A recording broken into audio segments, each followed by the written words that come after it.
So I got a dream that I'm gonna be at the top of the scene. On every screen, making my presence something to be seen, yeah. I'll make them all see that I could be anything I wanna be. If you got a dream, then you need persistence and lots of belief, yeah. Yo, don't take that negative energy, I replace that. I just wanna be me, I don't fake that. I just wanna be free, yeah, chase that. I got a new obsession, it's helping and teaching and giving everyone a lesson. It's living and winning and building something that's impressive. I don't wanna do the same thing, I wanna be progressive, so I'ma make a new me, a new beast, a true fiend. He's everything that he wants to be. Look in the mirror, what he wants to see is a dude looking back at me. I stay on track, yeah, track things. I'm setting goals, life hacking. I'm steady stacking. I see myself being happy. A better me with a strategy that I'm attacking. Put me to the test and you know I'll ace that. Hit me in the face and I'm hitting right back. I enjoy the chase so I'll stay on track, yeah. I enjoy the race so I'll make that bag. Got a lot of dreams that I'll make come true. Got a lot of things that I wanna do. Got a lot of goals that I wanna prove. And there's not a lot of time so I gotta make moves.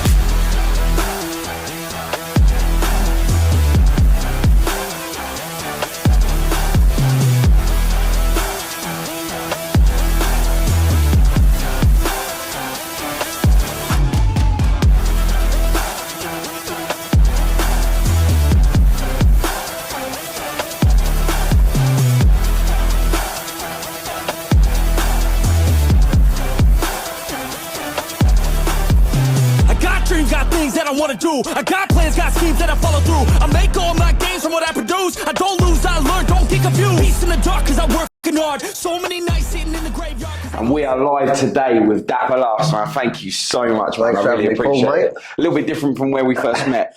Yeah, man, Marbella. I met you in Marbella. You walked up to me in the toilet, scared the absolute shit out of me. I thought I was going to get robbed. Yeah. Couldn't have robbed you, man. You were just in your pants, weren't you? I was just in my in your shorts. In my shorts. Yeah. I was in a different state actually. That was the last time. That was my last sesh, Marbella. Last time I drank. Yeah, that was. Well, you were out there celebrating when I saw you. I was all over the place. Yeah, man. That's right, man. You was out there celebrating. You had every right to. That's right. Yeah, we had the Marbella film premiere for my film that's just come out. It's done really well. We were over there. I was over there with my missus. And yeah, it was after that weekend that I decided to go sober. But yeah, I was a day late on that one. I couldn't get over there the day before to come over because I was gonna hit it up with Aaron Lambo when we was over there, but I couldn't get there the day before. But yes, tell us about this, man. You decided to go on one last one before you decided to go. Yeah, I think I'd done 6 months sobriety before. My life was turning to shit, you know. Like I was arguing with the missus and suffering really bad with my mental health, like really high, really like up, like really happy one day, and then really fucking, you know, the come downs and the hangovers and that really affect me bad because of my ADHD. I've got ADHD, and what I've learned now, I've done a lot of research into it. What I've learned now is that cocaine and alcohol is like it's almost like when you get diagnosed with ADHD, they give you stimulants to calm it down. I think they even used cocaine in the past because it actually has an opposite effect for people with ADHD. Although I do chat a lot of fucking shit when I'm off my nut, it calms the noise down in my mind. Same with the alcohol, but afterwards it comes back like sort of twice as loud, and everything's amplified. Your emotions and stuff like that. It almost makes me bipolar on the come down, and the fallouts with the missus and work and everything like that were intense. I've done 6 months sober, and then on the lead up to Christmas. Last year, I thought I'd be all right coming back, you know, a few drinks and that. But within a matter of days or weeks, I was back to my ways. You know what I mean? Like, well, that's the thing when you have ADHD, you fall into repetitive patterns. Yeah. How old was you when you found out you had ADHD? Only recently, mate. Really? Only about 3 months ago. But I mean, it's been quite apparent, or maybe longer than that, about 4 or 5 months ago. It's been apparent my whole life. I've got all the symptoms for it. Just never got diagnosed, but. I think something like 62% of people with ADHD suffer with addiction problems as well, because like you say, the repetitiveness and seeking that self-medication, because it's hard to understand why your mind is so crazy all the time and to try and handle your emotions. But yeah, I fell back into it, mate. I fell, you know, back. I wasn't like alcohol or drug dependent, but I was much like many of the other lads out there. The weekends would sometimes turn into sessions, and it would ruin the following week. If you're having 1 or 2 sessions a month and you're drinking 2 or 3 times a week, I was either drunk or hungover, and it was just difficult having a young family and stuff. And Marbella was yeah, I'd had a big bust up with my missus the week before, just because I'd had a session. I was being an arsehole, do you know what I mean, the next day. And then I said to her, look, I'll cut the drugs out and that, but I ain't going to give up drinking. I've got so much coming up. Yeah. And that was a hard thing for me to give up the drinking before, because I had my wedding, my stag do, you know, I had... Which was mental. Oh, yeah, I had all these things coming up that I just couldn't contemplate not drinking. And, yeah, I said to her, look, I'm not going to get on it no more, you know, don't worry, I'll just have a drink in Marbella. But once I'd had the drink, I couldn't, you can't make rational decisions when you're drunk, man. So got back on it again, and then that was the end of it. You know, massive bust up again, and then I just thought this just ain't worth it. Yeah, I mean, the fact that you see value in what you've got to be able to start the process of sobriety is massive. It's a massive start. Yeah, I think that it's a massive killer of young men, man. I think like the despair, the mental health anxiety, the breakdowns that I'd have after a row with my missus, you know, after the guilt and everything. I think when you mix drugs with any sort of mental health problems or anything, the fallout for that is what can cause a lot of people to have suicide. And I just had to make a choice, really. I'm lucky that I wasn't too far down the road that I couldn't make that choice, but I had to make a choice, really, that, you know, in 10, 15 years' time, do I want my daughters to look back and see that time of me occasionally being a dad and occasionally being fucked, or do I want them to look back and be like, he was amazing? And that's what I want. Yeah, I mean, a lot of, you know, return repercussions from a negative upbringing, even though you do your best to give them everything. Sometimes it's not about the value of substance in what you can give physically, as in present wise, it's what you can give emotionally. Yeah. And I think that does play a part in how you become a person later on in life, before you can start understanding who you are as a person, you know, is the value of like how I'm going to bring myself up. Yeah, I think that, like, look, for the sake of a drink and a sesh, you know, do I want my family? And like, my missus has been putting up with it for like 10 years. Do you know what I mean? You know, don't get me wrong. She lives in a beautiful house. She drives a lovely car. Do you know what I mean? And she's got money. She doesn't need to work if she doesn't want to. The kids have got everything they want. We go on nice holidays. I work hard. I earn good money. I throw money at her. That's not what she wants, mate. That she wants me to be present. And there comes a point, which it did come, you know, just matter of months after we got married, there came a point where she was just like, fuck this, man. Like, do you know what I mean? So for me, it's a really difficult thing for me to do, to not go out and drink with my pals, and to not have a sesh occasionally, and to not go down the pub and watch the football, and to not have a couple of beers at home. It's fucking really hard. But when I put it in comparison to being with my wife and being with my kids, it's not a difficult decision to make, but it's a difficult decision to stick to. Yeah, I find that, you know, I do a lot of work with people that have suffered addiction. My brother was one of them. He had an addiction, drug addiction. And it wasn't until I lost him that I realised that I was being selfish to my needs rather than his needs. Do you find that in your recovery, that people just think, why can't you just stop? And it's like, it's hard. I can't just switch off. I've still got, and even people that have been in recovery for 10 years, they still have that urge. Yeah, I mean, like, I wasn't alcohol or drug dependent. And I think that the problem that we have as men, we categorize addiction with seeing a man sat like a homeless person on the street clutching a bottle of fucking vodka, or someone that's got nothing and has pissed it all up the wall, and they're drinking or injecting. That's what they class addiction as. To me, addiction is when you've got a habit that you can't stop, right? To me, that's what addiction is now. It doesn't matter if your habit is working your ass off all week and on Friday getting absolutely off your fucking nut, sniffing gear. If for instance, your habit isn't affecting your life in a negative way, like if you can do that and you've got no responsibilities, no kids, no missus, and it ain't affecting your job, and then fucking more power to you, whatever. And it isn't affecting your mental health, then more power to you. But if, like me, it was affecting your relationship with your kids, with your missus, it was fucking up your work and ultimately damaging your mental health, then you've got to stop, man. Like, addiction is a habit that, you know, if you haven't got an addiction, you can go up the pub and you can have 1 or 2 pints and not think about calling in a bag, or not get absolutely plastered. I couldn't. When I drink, that song goes off in my head, you know, Viva Las Vegas. I'm like, let's fucking party, mate. And listen, I'm gonna hold my hands up. I've had the best fucking, I've had a good run at it, mate. Do you know what I mean? I spent, since about the age of fucking 14, I've been getting smashing off me nut. But yeah, it fucked my mental health up bad, so. Yeah, I mean, like your openness to mental health and the drinking and the sessions and stuff. I mean, do you think some of the characters that you've come up with in your journey with being out there on social media would have even been possible if it wasn't for the fact that you've... No, not at all. And I think I'm very open and honest on my social media about what I talk about, because I don't really consider myself like, do you know what I mean? I'm not like fucking Tom Cruise or Tom Hardy, or, do you know what I mean? I'm not like I don't consider myself some fucking massive celebrity that needs to worry about their brand and stuff like that. I'm just the same as everyone else. I've just got a following.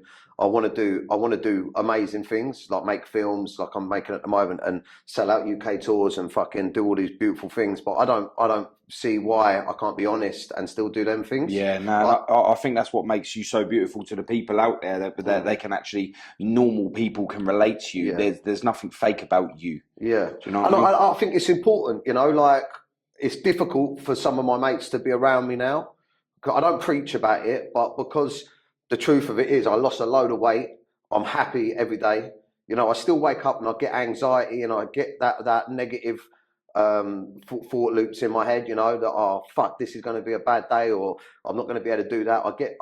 But I work on it with my fitness first thing in the morning. So if I get my boxing out of the way, I'm happy. So now when I see my other friends, I've lost a bit of weight, I'm training, I'm happy, I'm working, I'm not drinking. Sometimes it can be like holding a mirror up to them with what's going wrong with them. And I feel like it's hard for me to talk about it on social media for some people, and I lose followers and gain followers because some people don't want to fucking hear it. Yeah. But I think it's more important that the message occasionally, because I'm a comedian at the end of the day, I need to be doing comedy, but I think it's important because I want to show lads out there that if you can break the cycle, this negative cycle that you're in, if you can break the cycle, then you can start working on your mental health, and ultimately you can be happy. Like there's a lot of lads out there, like fucking millions of lads out there.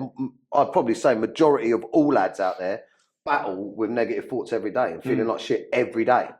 You don't have to live like that. I don't anymore. Yeah, and this is like, you know, I'm so glad that we're in Marbella together and we've met each other in the toilet and being able to connect and make this happen, because I believe that empowerment to yourself, being a man and talking about it as openly as you do, is saving other men's lives. I hope so, mate. I do believe it, you know, and not just that as well. I mean, we just FaceTimed my sister just then, and she said that, you know, when we lost my brother, when my brother was murdered, she found comfort in watching you. You brought her a smile in her negative time. Yeah. You know, so the fact that you're helping her, because she would have been one that would have committed suicide, and without a doubt, because our brother was her best friend.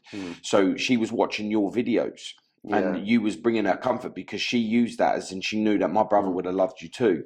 And when she reached out to you and you reached back to her, you know, just sorry for your loss and keep being positive. I try and look at my inbox. I mean, I honestly think that I'm blessed with my following to be so passionate, and it's for me it's like give and take. So if I'm going to ask them, like I have done recently, my new film's out, go and download my film, right? It's fucking hard at the moment. The cost of living crisis, people got to decide whether to heat or eat, and I'm asking them for a tenner to download my film, right? Which I'm going to make money out of, but also it's going to push my film up to the top of the charts, which means the bigger platforms are going to take it and I'm going to be able to make more films. So I think to myself, like, and when I ask them, and fucking hundreds of thousands of them do, and it happens, I think to myself, I think I'm so fucking lucky, I'm so blessed.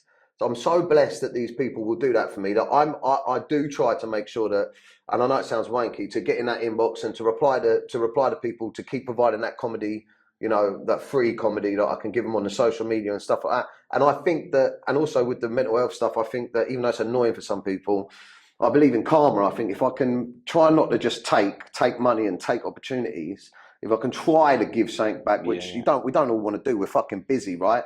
But if I can try to do that, then the good karma will happen. So it's like give and take. And I think that's the same with men out there. If you go and ask someone how they're doing, one of your pals, if you go, mate, how are you? No, look, how really are you? and they start opening up, it makes you feel better. Yeah, 100%. It will make you feel better. You'll be like, oh man, he's opening up to me, I'm helping. So do it for yourself, you know what I mean? And I think that it's that karma, man. I believe in that karma. Yeah, without a doubt. I mean, you've got to be able to pass that energy across to somebody else who needs it, you know, and it does make a difference. It really does. I was in the way, look, people, as soon as you put a video up, people are inboxing you on your messaging you straight away, and I see that you message back, even if it's just emojis and that. Like you're putting that effort in, and it's noticed. I find it so wanky when the creators and they all seem to do it. They'll put something up, like they'll put something up about something that's going on in their life. Look at my new house, look at my new car, or look at this, and people will say well done, and they don't even say thanks. Yeah. And it's like they post it and then they've chucked their phone down. They're like, oh, here comes the love, thanks. And I think, like, how long does it take an hour out of your day to go down and fucking reply to everyone? I've started doing that a lot more. I didn't understand social media to start with. You've been in the game a long time. You're like a godfather with social media. You was right back when. Yeah, I feel like a bit of a nonce still on it now. That's how long I've been on it. Yeah, go on. You've been on it. What was it? You started MySpace, one? You started there? I want that fucking. I did have MySpace actually. No, Vine.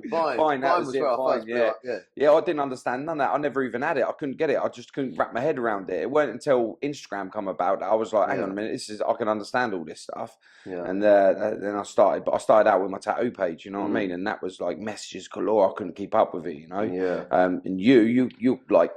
Yeah, it's impossible. Yeah, I mean, that's why. I mean, it's lucky that your sister said then on the phone that, you know, thank you for replying, because there's hundreds of people thousands of people that I won't reply to, and I've got to work on my own mental health as well. I mean, I can't look in that inbox if I'm having a down day and deal with other people's shit. I can't. So, you know, but I treat it as part of my job, man. I think I've got to put a certain amount of time a day away to replying to people that are interacting with me, purely because. Like I'm asking for their love. Do you know what I mean? I'm saying, like, show me love on this, show me love on that, buy this, buy that.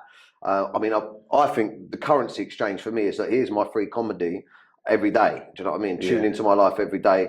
And then, you know, occasionally if I've got these things going on, can you help with them? But on top of that, they're giving me something every day by writing and commenting and liking. So I feel like, you know, you've got to give back. Otherwise, you become, in a selfish way, I think people will stop fucking interacting with you as well unless you're giving something back. Yeah. Do you get, now being more positive and now being like more on a level of understanding like where you've gone wrong and what you need to do to make it right, do you feel like you've gained any more negativity from it or a different pattern of people? Yeah, I think that, look, if there's people out there at the moment that are struggling with addiction or, you know, just session, which I think is the main thing, you know, that it's very difficult for people to link. And this was the problem for me, right? Because my culture was once a week having a sesh, do you know what I mean? Or and going out with my mates and getting pissed up and coming back at 3-4 in the morning, and then look, I was out last night. I've had a hangover. Here's the iPad to the kids, and just fucking leave me alone to the missus. Do you know what I mean? Fuck me, I'm hungover. And I think that if that's so normal, that behaviour is considered so normal as men, that it's very difficult for men to tie in the shit that's going wrong in their relationship, the shit that's going wrong work-wise with their businesses, the reason why they ain't got no money, the reason why they've got anxiety and depression. It's very difficult for them to link that with that, because that is a positive thing to them. Yeah. They're offloading. Their outlet. That's their outlet. They're offloading. It's very difficult. And then you turn around to a man and a man that's working all week and a man that's got a family and providing and there's fucking grafting, and you turn around and take away the only thing that they fucking enjoy doing, which is getting off their nut at the weekend. They're going to say, fuck off, right?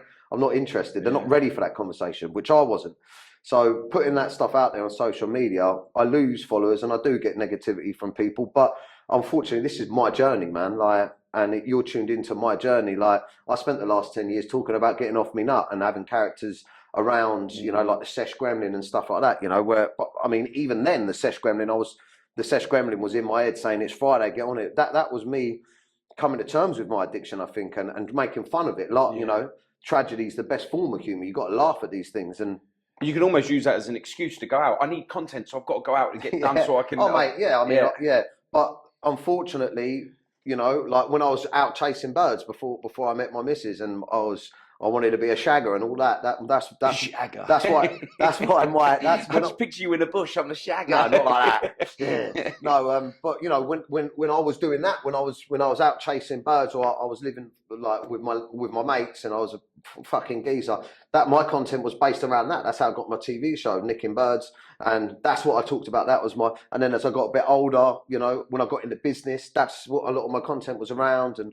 now that I'm a father and I've got 2 kids, the only difference is now with my content is this time, like 6 months ago or a year ago, what you saw online was not a true reflection of my life. It was a lie. Do you know what I mean? So what I was posting up online about, you know, every weekend being lovely with my kids and me and the missus living this perfect life and I was all happy and everything, that was Instagram. That weren't life. I was fucking struggling, man. I was upset. I think a lot of people do get confused with in internet life, you know, because we only post what is true to what you want to see. Exactly. You know? And, you know, we've got to get the clout, we've got to get the followers, we've got to get the people that love it, you know, the fans, got to give them what they want. But really what they want is you, because the difference in you now from what you post, I believe that you're giving the true content. Yeah, so like now how you see me in my stories and in my content and what I'm talking about, that's a true reflection of, you know, my missus is happy. My missus every morning now, my missus, she's like, I'm proud of you, I'm happy, you know, the kids are happy, I'm spending my weekends with my children, I'm working hard, I'm going, you know, the stuff that I'm saying about mental health is fucking true, it's working, you know, so for that, I have less anxiety and less guilt, so it's good. Do you see what she saw at that time? Yeah, the hardest thing about becoming sober, and I mean, I don't want to preach too much because I'm only 56 days today. Congratulations. Thank you, man. But the hard thing about that clarity is the guilt and the shame when you look back, because, you know, I always thought she was just being a twat. Do you know what I mean? I'm just like, you're doing my fucking head in. Shut up, man. Look at the life you've got. Look at what I've provided for you and the family. That was my attitude. And looking back on things like my wedding, you know, being smashed at my wedding, or, you know, arguments I've caused with her, or being rude to her friends, or just being selfish, you know, for her and the kids. It's hard, but that's. Have you had that talk with her? Yeah, man. We've spoke about. There's still a lot of stuff that, you know, that maybe needs to be said in the future. You know, a lot of stuff around. I don't want to go too much into it because that's her business. Do you know what I mean? It's not other people's business, her business. But I'd rather have the clarity and deal with the stuff I've done wrong now, so I can move on, than to just, you know, keep fucking not dealing with it and pretend that life is all gravy when it ain't. Do you know what I mean? Yeah. Do you find yourself saying sorry for a lot of things you can't remember doing? Yeah. I mean, for me, I was never like a horrible abusive drunk. Do you know what I mean? Or like get smashed and be an arsehole. It was more like the next day when I was, you know, want to come down or drunk or whatever, and I just wouldn't have time, or I'd be short, a bit of an arsehole. Do you know what I mean? Yeah. And or big events, you know what I mean, like the birth of my daughters, you know, wetting the baby's head and fucking disappearing for a couple of days when I should have been there with her and them, you know, they're the regrets. Or like I said, on my wedding day, not being able to remember the last fucking 4 hours of my wedding day when everyone was there. That's a big one for me. That gets me, you know. Or forgetting to thank my best man because I was smashed. It's those things that get to me now. But I'm you know, I'm doing the right thing, I believe, by going sober and working on it. You know what I mean?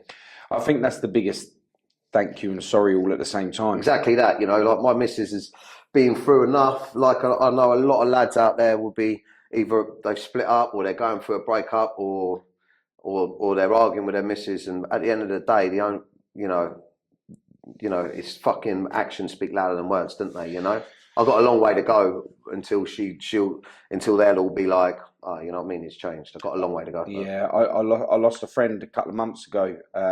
He had fallen out with his missus, and he went and hung himself. And I wish he would have reached out to us. I don't know if I could have saved him or what, but I think to myself, Coy, you've got to be at some level to be able to use that as your last thing, you know. I think the problem that we've got, and the real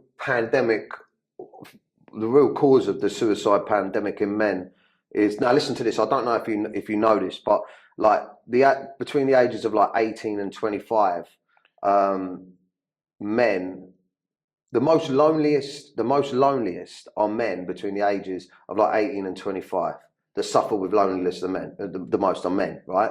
And also between those ages up till about 26, I think it is the last sort of 6 years of our brain's development. A man's brain is not fully developed till he's about 26, and that's the peak time. And men are the most loneliest at that time. So if you're suffering with loneliness around that sort of time, or any sort of trauma during that sort of time, it sets into your brain and your way of life for the rest of your life. So it affects your social and emotional coping mechanisms and stuff like that. And that's why addiction and self-medication through drink and alcohol is so rife. Now, one of the reasons because of that is because it's so difficult to be successful. It's so difficult for men to attract women. You've got to be physically and emotionally strong. You've got to be able to protect your women, you know, with your strength. Whether it's, like I said, physical or emotional strength. You're meant to have a nice car, you're meant to have a nice house, you're meant to have a successful business, you're meant to be sexy, you're meant to be good in bed, you're meant to have a big cock. Do you know what I mean? All of these things, right? And if you fall in any of them categories and you don't, you feel inadequate. And if you do have all of them categories and you finally have the guts to go and approach a woman, and she rejects you, you end up feeling like a predator. Do you know what I mean? You could be made to feel like a predator. It's very difficult to go out and approach a woman, right? And then if you do get a woman and you get married and you lose any of them factors that you were meant to have, you know, your strength, your money, you lose any of them, then everything you brought to the table, you've got to give them half and they leave. Then you've got to pay to see your kids. Yeah. Right? And that whole system after that, and I think this is another massive cause of suicide, that whole system after that is very biased, very sexist against men. I've got that mental health group, Men and Their Emotions. There's a lot of men in there that are suicidal because the court system, they haven't got the money to go through the court system to see their kids and all of that stuff. So if you're dealing with any of that, and then that's coupled with addiction, and your coping mechanism is something that makes it worse, sometimes suicide is the only answer. And the main difference between men and women is we look to women for comfort and support and to make us feel good. Women look to women for comfort and support to make them feel good. So if we stop putting all of our eggs in the basket with a woman, and stop saying to ourselves, like, in order for us to feel adequate, and in order for us to feel like we're doing something in our lives, we have to be this, and this to get the woman. If we stop doing that and start going, do you know what? Let's just have the brotherhood, man. Let's get all of that love and let's get all of that praise and support, and not be jealous of each other. And let's get that praise and support from men. So we're at a level where we're there. And then, all right, okay, if she comes along, it's going to be on an even keel. Mm-hmm. And if you go and take everything, don't worry about it. I've got my brothers. Do you know what I mean? I'm all right. My whole universe isn't focused around someone that could ultimately make me feel like killing myself. Do you know, it's weird that you say that, because I got to a point in my life where I'd given up. I had children with women and they took them off me. Same again, you had to pay to see them, and you'll be lucky to, even if you do see them and stuff like that. I got to a point where I was done with women. I was like, that's it. I'm just going to shake myself around and just be a lad, and just it. And that moment that I gave up on women and started focusing on me was when my current missus, who you'd met in Marbella with us, she'd come into our life, and everything changed from then. I'm totally different in a relationship now than what I ever was with anyone else that I'd ever been with.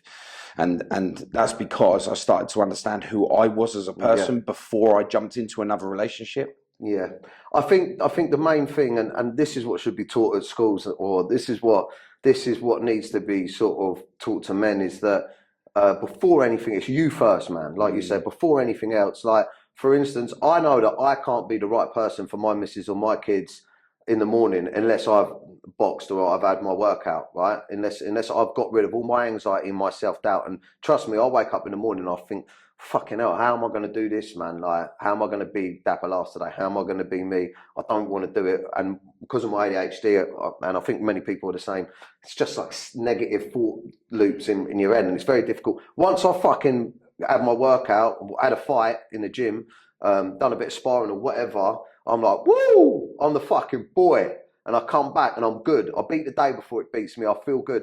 And I feel like if you're not doing that on a Monday and you're like, oh, this is hard, this is bad, and then Tuesday, oh, this ain't getting no better. Wednesday, fucking hell. Thursday, I'm drinking. Friday, I'm getting smashed. Saturday, Sunday, I'm recovering. Let's do it all over again. So if you can find that feel-good factor yourself, and you have to go and work out, you have to get that exercise in, you have to have time away from the people that need you, man, and you need to like work on yourself, then I think it sets yourself up I love that motto that you just said as well. I beat the day before it beats me. Yeah, man. Because if I don't get it in, honestly, I will spend my day, and this is another thing that I think we don't do as men. You have to be in tune with your thought, man. Like everything in my mind, I'm really in tune with now. I'm very like if I see myself going down the wrong. Say, for instance, I get jealous about something with my missus, or someone pisses me off, or something goes wrong, and it's like boom, boom, boom. That thought cycle. I'm like, I have the ability now. I'm like, why am I thinking about this? Stop. I take a couple of breaths. I always center myself with a few breaths, and I think to myself, if this ain't gonna fucking bother me in 10 years, why have I wasted 10 minutes thinking about it? Why have I wasted 10 minutes? I'm like, stop thinking about it. And then I try and replace that negative thought with something positive, something that I'm grateful for. And I know it sounds so wanky, and people can watch this and they'll scroll past it or they'll think whatever. But if you can break that thought pattern, then you start getting into the routine of noticing the negative thought patterns and breaking it. Manifesting. Yeah. And if you can wake up in the morning and you break the whole cycle by the beginning of the day, and you start working on breaking them negative thought patterns, you actually wake up, you get your workout, and you're like, fucking hell, life is all right, mate. Things are fucking cushy. You're like, I've got all this spare time now. That's the thing with me. I've got so much spare time because I ain't fucking pissed off and worried about shit. I'm like, what can I do creative? Yeah, and that creativity is showing. I mean, you know, your new film, you've brought in the mental health side of it. I don't want to give a twist away for anyone that hasn't seen it, but anyone that has seen it would know exactly what I'm saying. Like, you know, like when I started watching that, I was like, you know, this is all right. You know, I like it. You know, and people were surprised that it's actually any good. Yeah, it was good. And you said you hit that on a small budget as well. Yeah. And I think sometimes, you know, if you think about films, you go back to like horror films and that lot now, it's so CGI that's unreal. Like when you go back to the 80s horror films, you were actually like scared, you know, pillars in front of your face and stuff. And I like the fact that you've gone down that way where it's allowing you to think. Yeah. So when something comes up, it's not like, oh shit, hold on a minute. Did I just see that? Did I what? The film allowed you to understand it. Yeah. Do you know what I mean? And that's what I liked about it. Yeah, I think the key thing with any piece of content, whether it's comedy, film, movies, music, whatever, I think that the main thing is, and again it sounds so wanky, is that you've got to draw on people's personal experiences in order for them to be invested in that piece of content. So it's all well and good watching a movie. I won't name any names, but if you watch some of these shite British gangster films and you're like, wicked, man. I love seeing people kick fuck out of each other. I enjoy watching geezers sniff fucking bugle off birds' asses, and that was good fun. But you're like, wicked, man. But you're not going to walk out and go and talk about it, or you're not gonna sit and think about what's happened, and it's not going to make you feel like other people are going through what you're going through. But if you can put in the things that people are battling with or dealing with in a piece of content, and they go, oh, I understand that, I get that, I understand what that means because I'm going through that, and it, like you said, it gave you goosebumps. If it connects with you, so you shed a tear or you get goosebumps afterwards, you'll be like, okay, I ain't just alone. Do you know what I mean? It ain't just me. And that's the thing, is opening, and that's why I love doing all these kind of things, because it allows other people at the click of a button, because that's how everyone is now. Everyone's a click of a button now, isn't they? They're not going around, they're not checking that anyone's okay, like walking around knocking on the house. You are, I know for a couple of days, it's, oh, I've seen him on social media, I'll just carry on, you know, and if we can put this content out there for people at the click of the button, it might make people get up and go and knock on the door, or send a message to check that their friends are all right, or family members are all right, you know? Yeah, it makes a difference. I think, like, especially at Christmas, I used to put a little tweet up and say stuff like, you know, lads don't buy each other Christmas presents, man. So, like, we don't buy each other Christmas presents, so just ask. I do voice notes just because I'm dyslexic, I'm quite bad at writing, and I lose interest because of my ADHD as soon as I start writing something. So I just say to my, you know, I'll do a voice note in a funny, jokey way, but like a sincere sort of way. Like I'll voice note and just be like, "You're right, dickhead. What's going on? I ain't heard from you in ages. What are you upset about? What is it, work? What's going on with your missus?" Do you know what I mean? I'll lay it all out to them. I'll chuck loads of shit at the wall and see which part of that is the problem, because they can go back, yeah, man, actually, you know, my missus is doing my nut, or yeah, I ain't seen my kids, or fucking work is shit, man, or da-da, whatever. And then you can have a brief conversation, and that pressure can just come off, even if it's just for that day, you know. With sending messages like that, you put yourself in a little bit of danger as well, because when someone's down, they tend to want to meet up, and then they end up like getting on another sesh or something. So you know, I hope that when people do receive their messages from you, that they understand how much you put yourself out there to be able to make sure that they're okay. Yeah, I mean, some of my mates, my close friends, in fact, probably all of my friends, they know what I've been battling with. I think, especially because majority of them are still in it. Do you know what I mean? Like my close friends are still every England football game every weekend. They kind of like my close friends, like my groomsmen. Majority of them, I'd say 90% of them, can't have a beer without getting on the sesh, which I think is similar to a lot of friends. So I think that but the difference is between me and them, it wasn't fucking, maybe they can cope with it better than I can because of my ADHD or whatever, but they're certainly in the mix. So I think they respect that I'm free. I'm trying to get free from it. So they don't mention that shit to me. Man. They don't, they don't. Last time I went sober, they were, come on, man, have a fucking beer. Have a beer. But the rate of the destruction from when I started drinking again till this point, they witnessed it, so I ain't saying that shit to me this time. Yeah. Did they take responsibility for that as well? No, of course not. Of course not, mate. I didn't put it to your lips, I didn't put it up your nose. Oh, yeah. But the thing is, like, I had to come out of retirement. That's what I called it. I had to come out of retirement for my stag do because, it's a once in a lifetime experience, and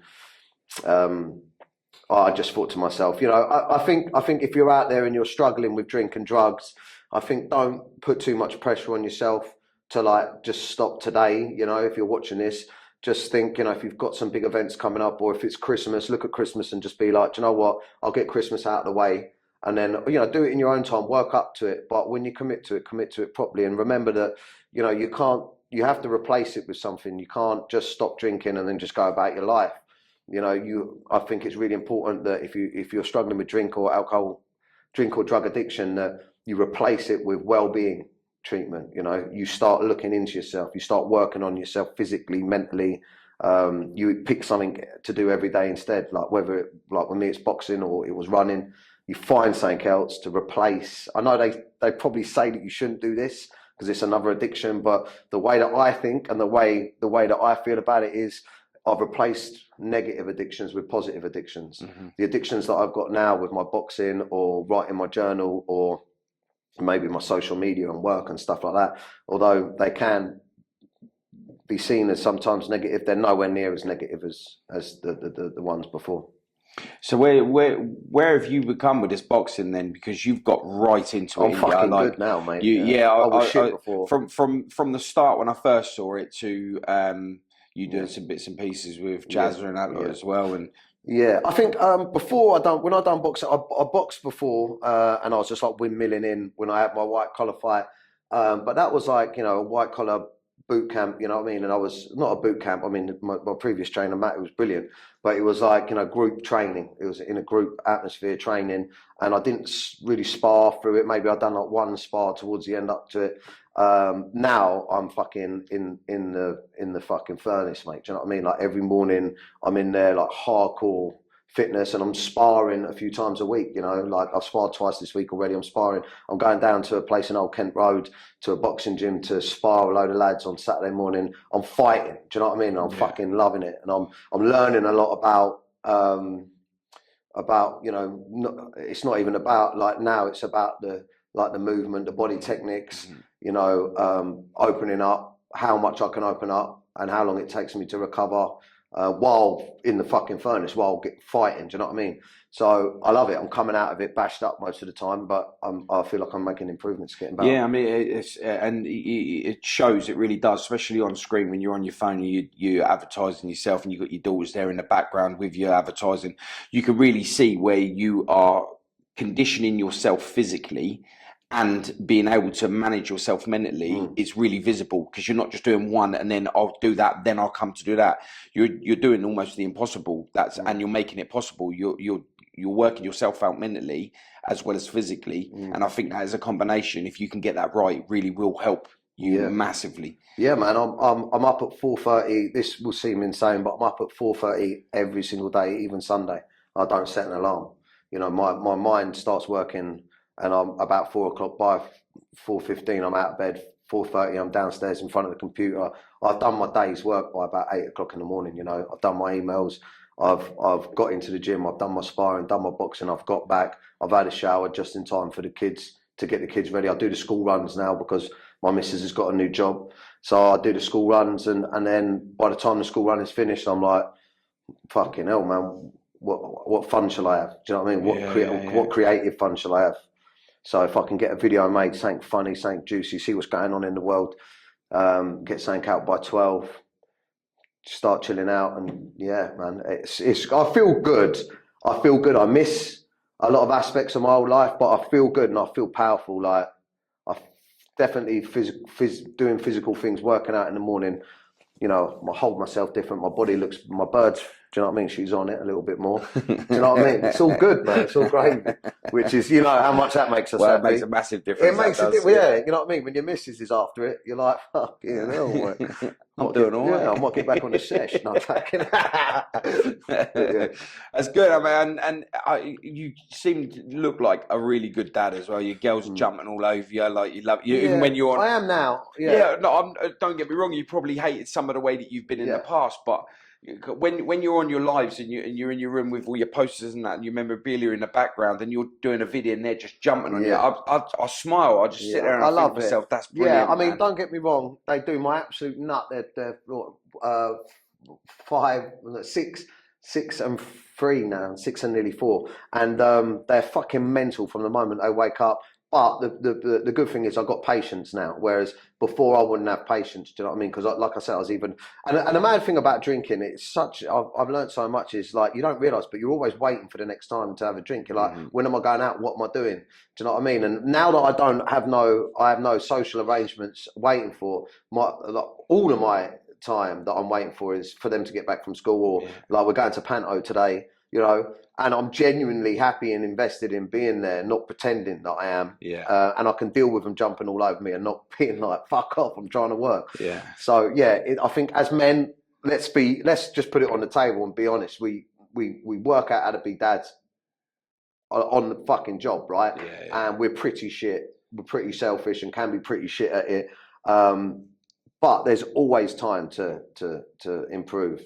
You know, wherever you are along the process, there's always time to be better and improve. Yeah, I mean, I've been quite a young dad most of my life, you know, and you know, the first part of my youth being a dad, I didn't understand it at all. You know, it was like, I've got boys. They're going to be hard. They're going to be crazy. They're going to be the next crazy. You know, you just look at it, value it so differently, and then as you get older and you start understanding, hang on a minute, I need to be there more mentally than I do, like just teaching them how to be boys, you know. And I made some mistakes, man. I really did make. Now I don't make no mistakes. Now I'm emotionally there. Like you turned around and said, what your missus needs.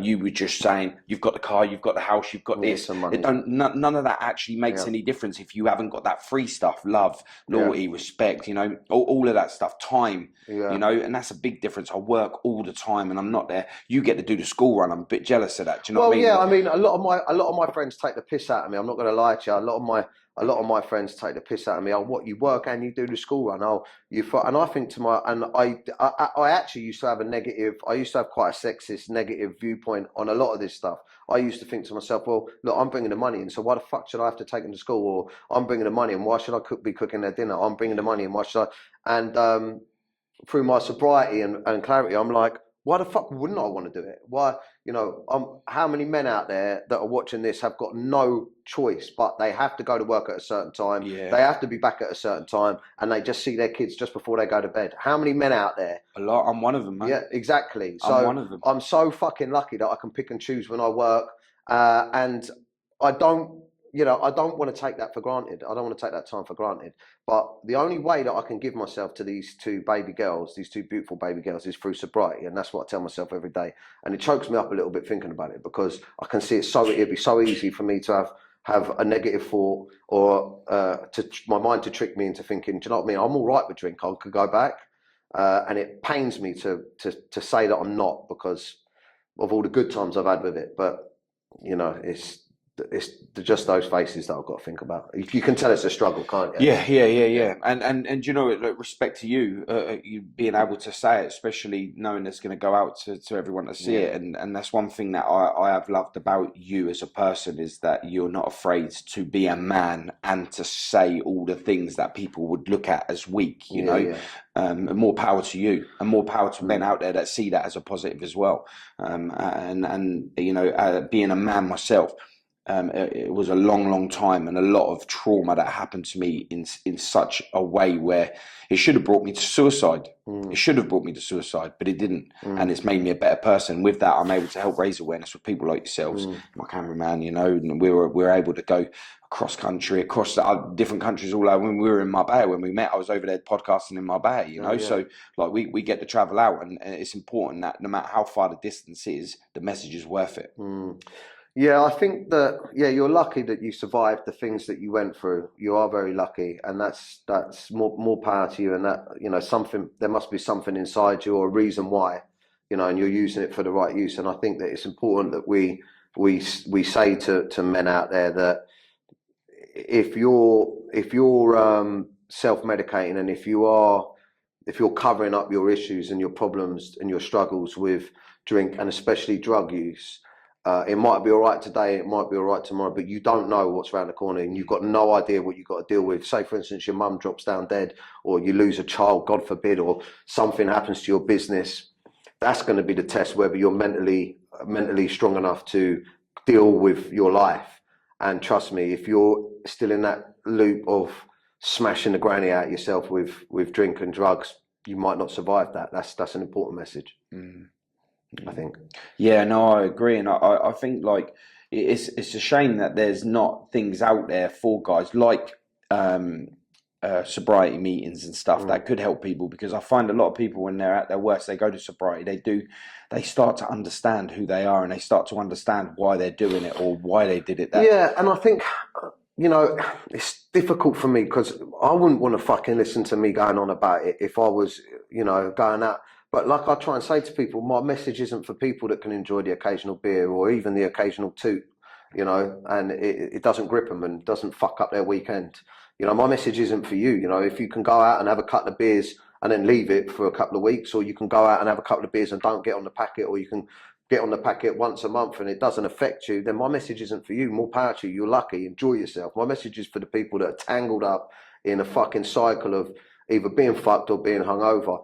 And I think that, you know, I didn't want to go to you know, rehab, because of the media and, you know, what people would say, and two, because I thought, you know, you think I'm not a junkie, you know, you think that, you know, but maybe, and plus I wasn't alcohol or drug dependent. I could go days and weeks without it, so I didn't want to go there. So I think there needs to be something in between, you know, that extreme of rehab, and you know, there needs to be something in between where you're just like, look, man, these are the issues. You've fallen into an addictive cycle. Realization. You know, this is what's affecting your mental health.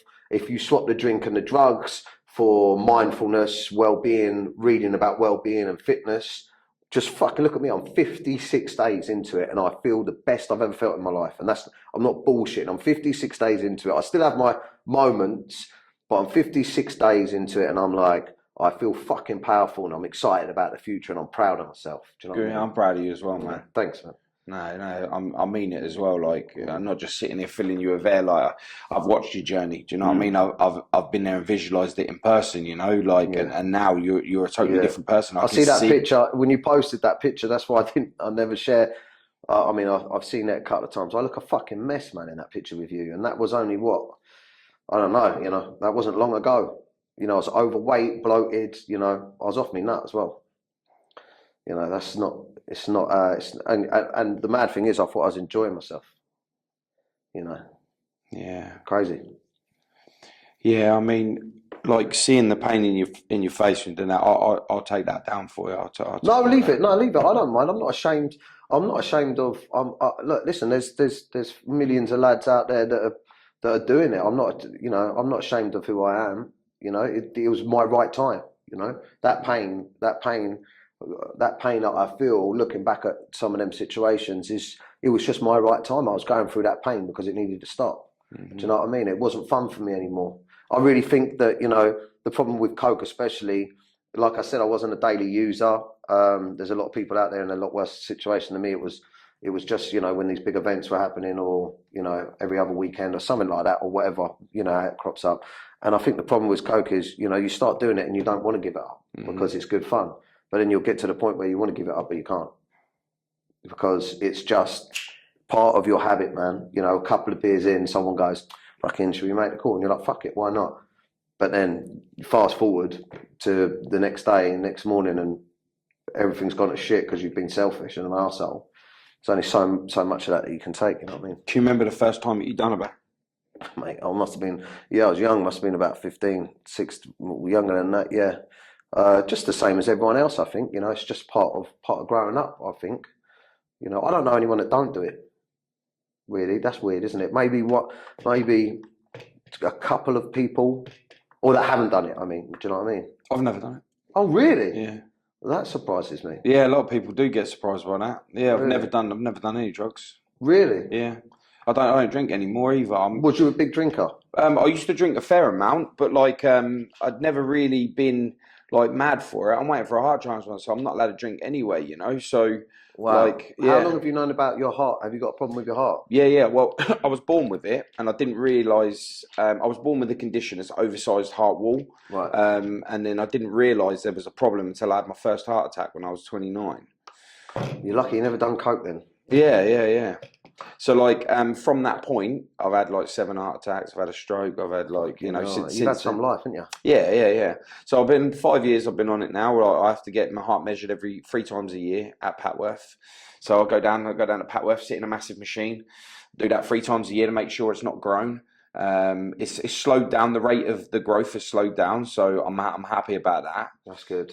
So you value every day, man. Yeah, of course I have to, you know, and you know, going through all of that, I remember the first time I had the heart attack, I was stressed as hell. I was going through some madness, not even knowing who I was. I'd split up from somebody. You know, my brother was there. Like my brother wasn't there when I had the heart attack. I died in the shop, and some guy took me down to the hospital, and that saved me. You know, my brother was right at the other side of town. He got on his push bike, cycled all the way over from wherever he was, cycled all the way down to the hospital, got there, left his bike outside. I think he got nicked as well. You got him a bike then, didn't and he come in, but as soon as he come in, that's when they told me I'd had a heart attack. As soon as he walked in, and I see his face, and that was me done. I was like, wow. Well,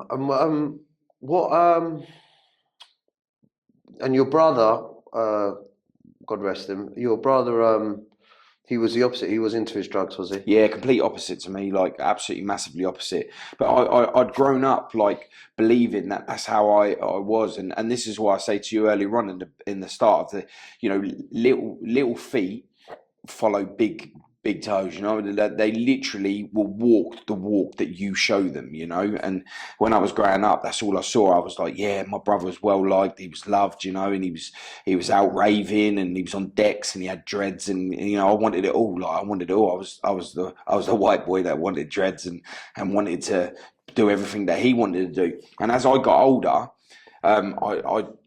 I can't really handle that out of body experience stuff, you know, because inside I was dealing with myself with a mental illness, you know. So I'm raged up, schizophrenic, whatever, you know, and you know, multiple personality sort of. So I don't understand. So if I was to take drugs, I think I'd trip out in a naughty way, do you know. Like I'd be. But you were never tempted, or did you always know that it probably won't be a good idea? Yeah, but I just knew that it wouldn't be a good idea for me. You know, the repercussions from that would be immense, and I don't think I'd be able to come back from it. Do you know what I mean? I think that's really interesting that you had something in your mind that already told you it would be a bad idea, because I think so many people are built differently. Like I think some of us are built with addictive personalities, and some of us are a little bit more cautious about our own health, or a little bit more cautious. I have my own addictions, like work. I'm addicted to just working all the time, non-stop. Now, you say you get up at 4:30 in the morning. I'm there. I'm at 4:30 in the morning. I'm at the gym at 5 o'clock in the morning. Yeah, I love that. Yeah, and I'm working out in the morning. If I don't do it then, I've got no time, because the little time that I have, I'd rather go home and see my kids. Yeah. You know, then be sitting down the gym with the lads and being like, you know, waiting to get on a machine because everyone's busy and that. Like, well, I'll go down at 5 o'clock in the morning. There's no one there. My kids are asleep. The wife's asleep. I've completed a whole day. That's what I feel like in the morning. So I can relate to that 100%. And I think that is one of the reasons why I'm able to do what I do through the day is because I have that outlet in the morning. Yeah. It gets rid of all my negative thoughts, get rid of all my aggression, it gets rid of everything, and that sets me on path for the day. Yeah, man. I think it's important for men out there to find something like that to sink their teeth in. That's about themselves. Because I'm not going to lie, like there's so much stuff that I want to talk about online that I don't have the guts to talk about just because of like feminism and women and stuff. Oh like yeah, that. you'd get backlash like mad. My missus is my wife is quite a force to be reckoned with. When I talk about certain things, she can, you know, like she was not an Andrew Tate fan, and I know him personally. Do you know what I mean? Yeah. And you know, a lot of the stuff that he says, you know, that I said that I could relate to about how he wants to empower men. Do you know what I mean? And that, you know, I mean, he said a lot of silly stuff, but there's a lot of stuff that I want to talk about that I just think it, as much as I want to say it to men, I don't want to cause such a problem with women, but I think that is one of the problems that we're going through. It's very difficult for men to talk to men without offending women. Like you want to put stuff out there that's going to empower men, but there's always going to be women out there that's going to see that as anti-women, you know, like saying like... Do you think it's a woman's world? I think that they've got it easier in some aspects, definitely. Like I said before, you know, like in order for a man and woman, for a woman to find a companion and a man to find a companion, well, you know, look at the I think it's a woman's world. Yeah, look at the tick list that a woman has for a man and a man has for a woman. Like, you know, they want us to have money. They want us, like I said before, they want us to have money. They prefer us taller. Do you know what I mean? We should be taller. We should, you know, nice hair. You know, money. Like, I feel like you're digging at me, man. I feel like you're digging at me. That's what I was going. I really nice hair. You're looking at me. Every time you said something, you looked at me and looked at nice hair. I was going to say, like, no tattoos. No, I know. I just thought to myself, fuck, am I describing him? I had to stop. No, but you know, and with all due respect, what do we look at for a woman? They just got to be fit, or they just got to shag us. You know what I mean? You know, we're not at, you know, we've just got to get on with. Well, one, they've just got to like us. Like if a woman likes us, you know, all right, they've got to be attractive. We've got to find them attractive. But if they like us, that's normally enough. We don't care how much money they earn. We don't really, you know, we don't care what they're in, like too much what they're into. Do you know what I mean? If they're into stuff that we're not into, you know, we can work around that as long as we get on and we have fun together. You know, we don't care what car they drive. We don't care what they're bringing to the table. We never care what they're bringing to the table. But unfortunately, in this world, women, I'm not saying all women, but majority of women or like society, you know, they care what you're bringing to the table. Do you know what I mean? Yeah. Because some of them think they're going to have half of it, no matter what. Most of the time, they bloody do. Yeah. So I've got to be careful what we're saying here. But you'll cut these bits up and fucking tag me missus in them, won't you? But yeah. She's already sitting in the corner, mate. She's I'll be back here. I'll be back here for the next podcast. Back on the booze. Cheers, lads. Yeah. So when was you at your most lowest? When was there that point where you was just like, do you know what? I just can't deal with this no more. I'm done with everything. You know, the point where you almost was to come off social media and just scrap all of this, like. Mate, when my father died, like, I don't really like going over it all too much because it's all old hat. But when I lost my TV show and all of that back in the day, I got cancelled. And when my father passed away, then, and my missus said, you know, said she was pregnant, I decided that I was going to check out. Do you know what I mean? I broke up because I didn't think I had a little bit of money left in the bank, and I just thought I can't be with her because I'm going to go. Do you know what I mean? Like, I just didn't see, and this is the problem. I was heavily into my drinking and drugs at the time, and this is the problem that I think that a lot of men face. You know, when you don't see any options, I was like, well, I can't work. I'm fucked. You know what I mean? They won't let me work. I've cancelled. My father's passed away, like, so I'm dealing with this grief, and he was like my best mate. Like, he was the guy that I was talking to, so I've got no one to talk to about how I feel. And you don't see any light, you just see darkness and pressure. But luckily, I was off my nut one night and thinking about suicide and stuff like that, but luckily I called the Samaritans. And I did speak to the Samaritans, and I spoke to this stranger for about 45 minutes, which I do advise because you can open up, just say everything, and I'm on drugs, and this is what I'm thinking. I can't see an option, and they really put it into perspective. You know what I mean? Like suicide is a temporary problem to a fucking, like a temporary. Suicide is a permanent solution to a temporary problem. Do you know what I mean? Yeah. You just got this you've just got this to get over. Whatever it is you're going through in your life, I would never have thought it back then. Back then, I ended up, I got through that, and I ended up going and living with my missus and her family, because I'd lost my house and everything after I got cancelled.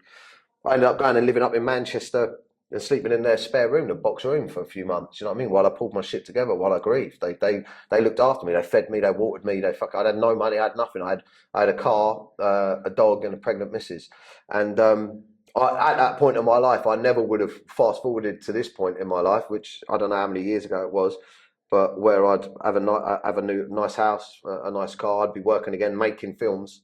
Do you know what I mean? And fucking 2 beautiful daughters and sober.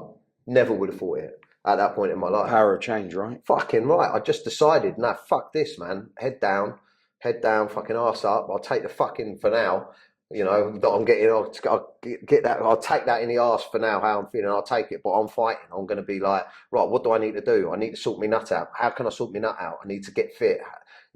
How can I get some money? What have I got to do to change? And I worked on it every fucking day. And then all of a sudden you open your eyes and things are a little bit different, So that's the key. And now you're at your most. Yeah, I'm the most powerful that I've been in a long time, even better than the last time I went sober, just because I understand I've come to peace with the fact that I've got a problem. Do you know what I mean? It's not like, is that the key? Yeah, man. Yeah, I don't feel like I'm missing out. I mean, sometimes I feel like Christmas. I look at Christmas, and when the boys are going watching the football, I think I'll go and I'll drink some alcohol-free beers, but it ain't the same.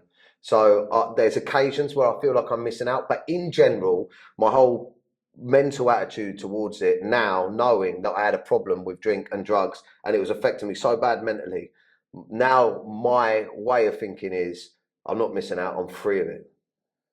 I'm free to be happy. Because you've accepted it. Because I've accepted that I had a problem, I had an issue. So you've got to, if you keep fucking, it's the old saying that they say, isn't it? It's like, the true definition of insanity is doing something over and over and expecting a different outcome.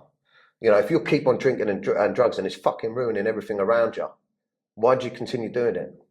You can break that habit, you can break that cycle. It just takes fucking time and work. I love that.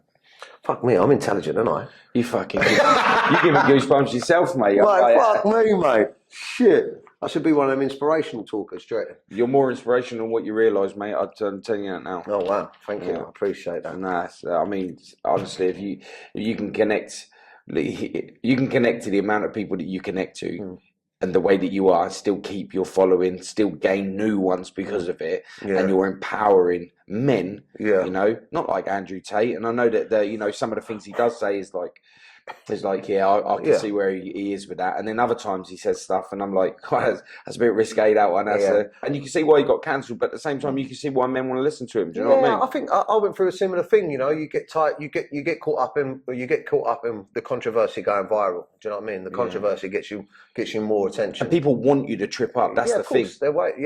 And there's a lot of jealousy out there, but there is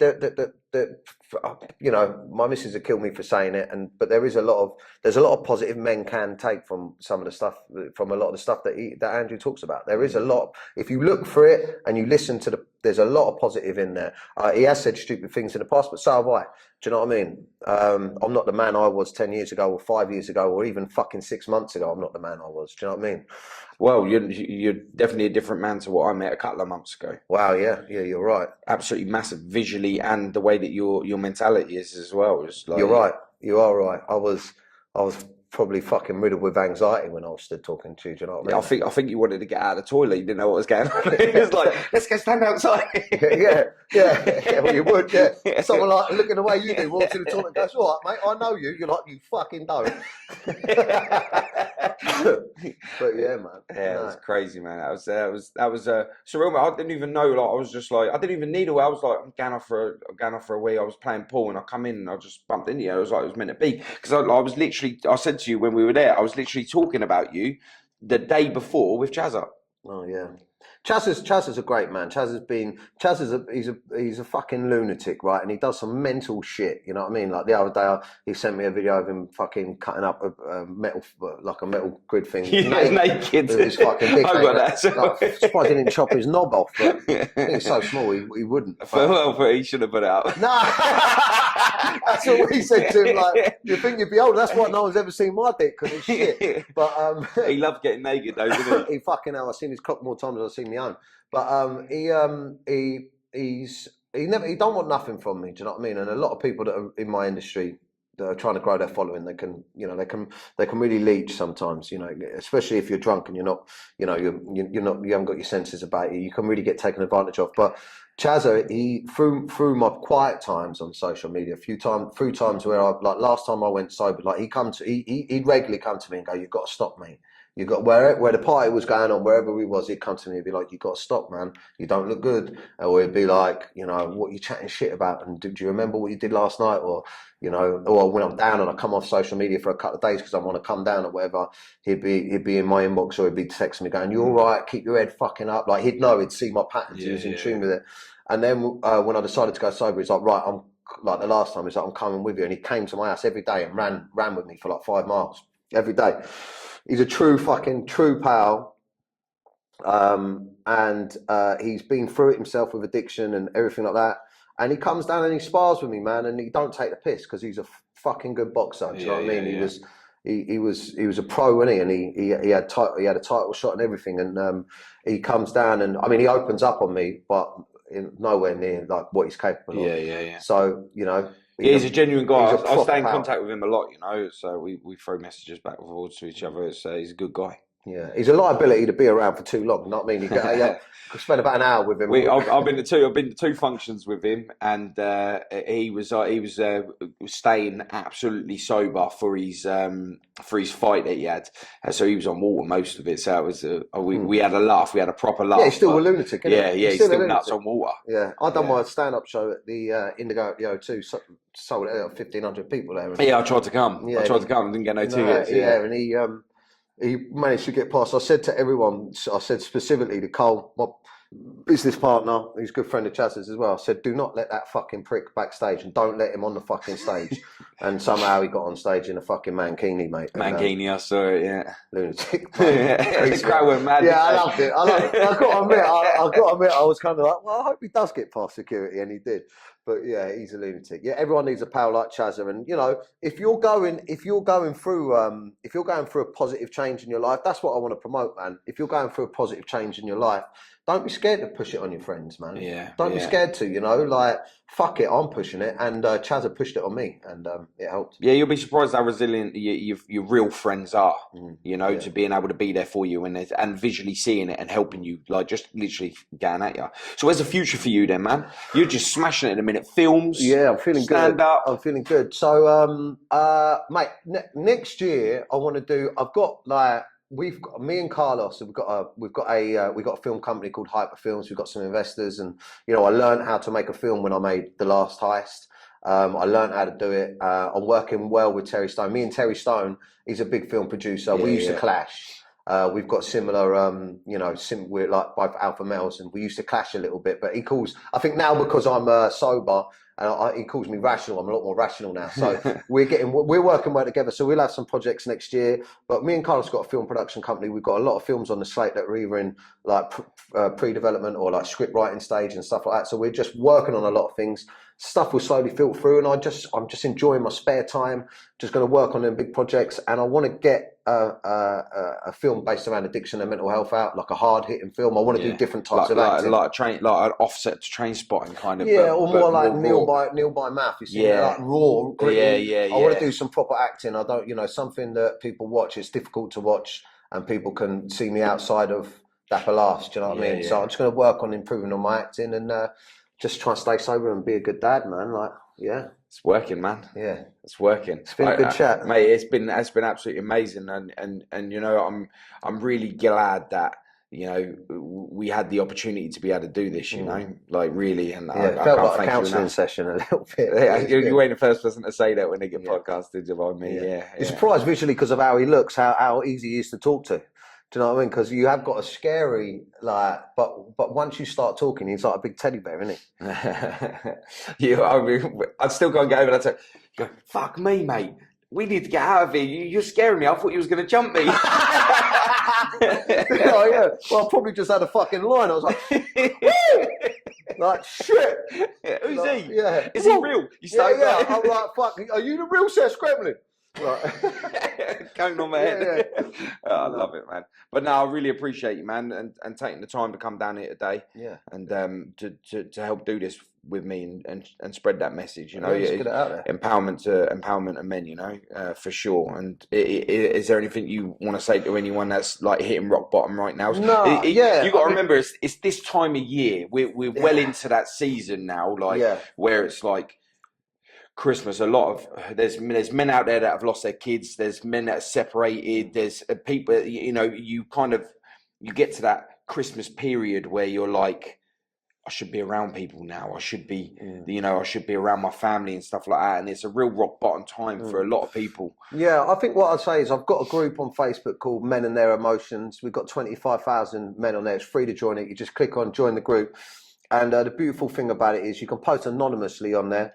And when me and the moderators let them through, so people will be talking about, being in debt or addiction or breaking up or not being able to see their kids, and even if you just go in there to watch, you'll see that there's thousands of men out there that are going through the same stuff as you, and there's also the opportunity for you to talk about your own experiences with people that are going through, which will give you some relief.